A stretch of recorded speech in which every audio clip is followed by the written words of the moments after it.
Hent inspiration til din forestilling.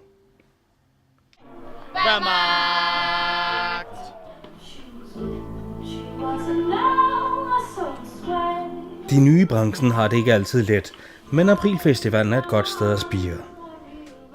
Den her uge har været en meget lang uge, når man er nybegynder i hvert fald, når man ikke er så rutineret og hvad skal man sige, og på forkant med alt, hvad der kommer af udfordringer.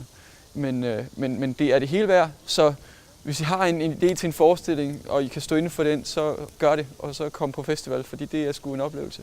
Der er mange, som bare sætter sig ned og skriver en ansøgning til Statens Kunstfond, og så forventer at enten få penge eller få et afslag. Og så i det øjeblik, de måske får lidt penge, så har de sådan set ikke nogen plan for, hvad de så skal gøre.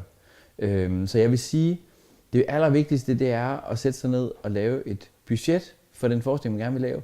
Men og ikke bare sende ansøgning til Statens Kunstfond, men faktisk undersøge, hvilke muligheder er der for at få penge andre steder fra.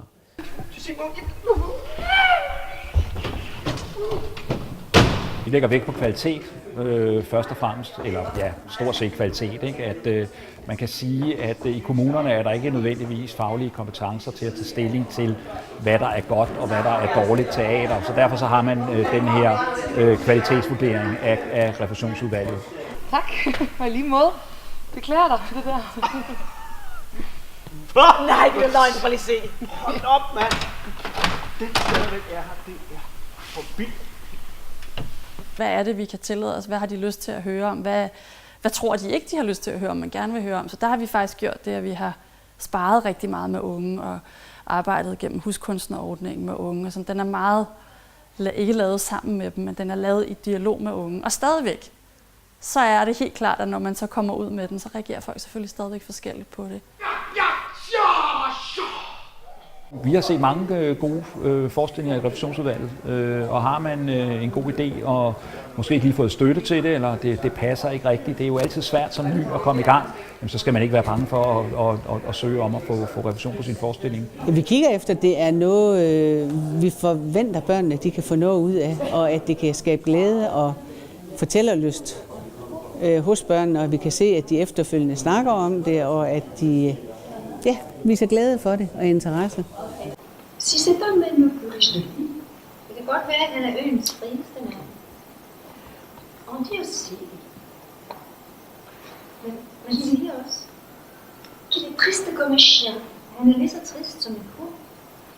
This kind of theater, you can like it or don't like it, and it's not a question of age.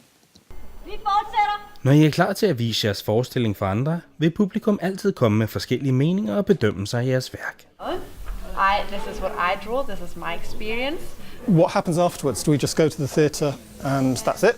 Or do we structure and curate and hold the experience in a way? So they've been using different methods of reflecting and making that experience last longer. So it doesn't end when the curtain falls, but it carries on. So they've been using techniques in drawing and memory and structured conversations to explore the performance they saw. And then I show you we're not going to use these because of the type of show which is seen. But the experience of the performance is multiple. So that's a key element of my work is to give voice to those multiple experiences rather than the singular authoritative experience of a critic or theatre analyst. Man skal ikke tilfredsstille alle, så hvordan skal man så fornøje sit publikum?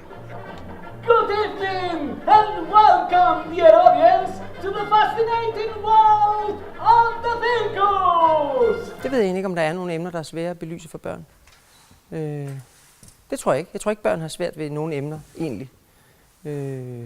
Det kan være svært, hvordan man skal belyse det for børn. Men jeg tror som udgangspunkt ikke, at børn har svært ved nogle emner.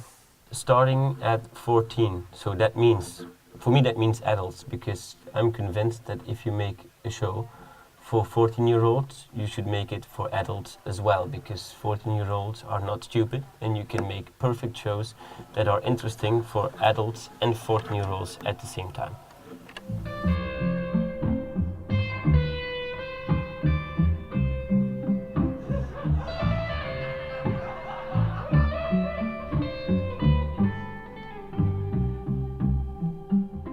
det, der skal foregå, det skal også foregå meget nede i publikums hoveder.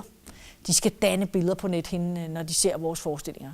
De skal leve sig så meget ind i historien, så de selv sidder og føler på sjæl og krop, hvad de gør. Og jo færre virkemidler vi kan lave det med, jo bedre. Hvordan var Ellen? Så sagde hun, Ellen, hun var en tough cookie. Men hun sagde altid, husk at bruge Pons koldkrig, for den har engang reddet mit liv. 10, 9. Drengene fra klassen, de vil blive så misundelige. 6, 5. Det var en af mine højeste ønsker, der var ved at gå i opfyldelse. 3, 2, 1. Ja! Alle på et eller andet tidspunkt bliver ramt i den her forestilling. Og det er også det, vi oplever, når vi spiller. Også hvis det er forældre og børn, eller hvis det er forskellige klassetrin, så kan man se, at med den ene historie, det fungerer rigtig godt for 7. klasserne. Så kan man se den næste, så er det på 8. klassesrækken, hvor de sidder og giver hinanden albuer og sådan noget, fordi der er noget genkendeligt der. Når I skal mere på gaden, så er det vigtigt, at I er klædt ordentligt på. Mentalt, men også helt praktisk. Må hovedet godt være tomt, så længe resten er lækkert og velformet. Jeg tror, man kan sagtens tale med børn om ting, der foregår ude i verden. Men man er nødt til at respektere, at de er, at der er, hvad de kan tåle. At de selvfølgelig ikke kan rumme lige så meget, som vi andre kan. De skal kunne fordøje det og omsætte det. Ellers giver det ikke nogen mening at tale med dem om det eller formidle det til dem.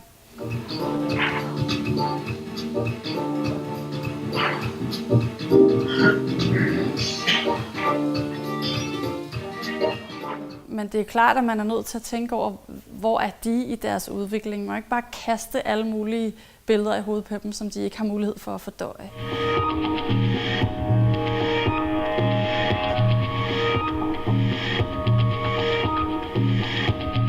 Alder og nationalitet har jo ingen betydning, når man kigger på dans. Så det er derfor, at det er meget taknemmeligt at rejse med dans og vise det for alle former for publikum. Og unge mennesker, vi har unge dansere i kompaniet, så synes jeg, det giver noget særligt, at unge mennesker taler til andre unge mennesker.